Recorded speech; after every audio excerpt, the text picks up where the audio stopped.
અને સમાચાર પર વાત કરીશું જામનગરથી। જામનગરમાં મુખ્યમંત્રી ભૂપેન્દ્ર પટેલના જામનગર આગમન પહેલા શહેરમાં રાજકીય માહોલ ગરમાયો છે।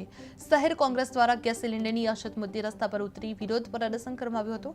ગેસના બાટલાના પોસ્ટર સાથે કાર્યકરોએ તંત્ર સામે આક્રોશ વ્યક્ત કરવામાં આવ્યો હતો અને લોકોને સમયસર ગેસ મળતો નથી તેવી ગંભીર સમસ્યા પણ ઉઠાવી હતી। જામનગરમાં કોંગ્રેસનું ગેસ મુદ્દે પ્રદર્શન હાથ ધરવામાં આવ્યું હતું, જેમાં ગેસ સિલિન્ડર અછત મુદ્દે ઉગ્ર વિરોધ કરવામાં આવ્યો હતો। કાર્યકરો દ્વારા ગેસ બાટલા પોસ્ટર સાથે ઉતર્યા હતા, જે ગેસ એજન્સીઓ પર લાંબી લાઈનો જોવા મળી હતી, જે સમયસર સિલિન્ડર આપવાની માંગ ઉઠવા પામી હતી। મોંઘવારીનો માર આ છે ભાજપ સરકારનું સૂત્ર છે। જ્યારે દેશમાં ગુજરાતમાં ને જામનગરની વાત કરીએ તો એક બાજુ ગેસની જે અછત થઈ છે, તાઇફાઓ કરે છે, મોટી વાતો કરે છે। ગુજરાત પ્રદેશ ભાજપના પ્રમુખ બફાટ કરે છે કે કોંગ્રેસના જે અમારા ઇન્દિરા ગાંધીની વાત કરતા હોય, નહેરુજીની વાત કરતા હોય કે એના સમયમાં બાટલા નહોતા, એના સમયમાં ચૂલા હતા, પણ આ સરકારે તમે જોવો છો એને પીછેહટ કરવી પડી અને 100 રૂપિયાથી વધારે પણ કેરોસીન દેવાની જાહેરાત કરી। આ નાકામી છે। જામનગરની વાત કરીએ તો જામનગરમાં 20% ઉપર પણ રેસ્ટોરન્ટ બંધ થઈ ગયા છે।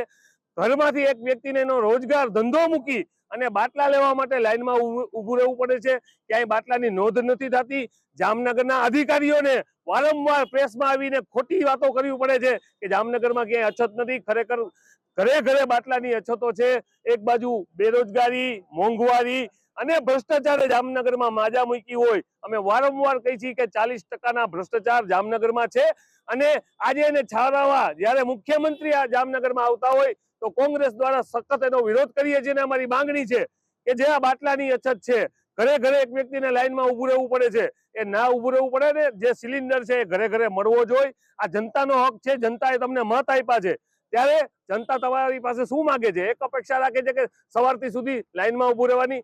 ભ્રષ્ટ શાસન, મોંઘવારી, બેરોજગારીથી પ્રજા ત્રાહિમામ છે। આવતા દિવસ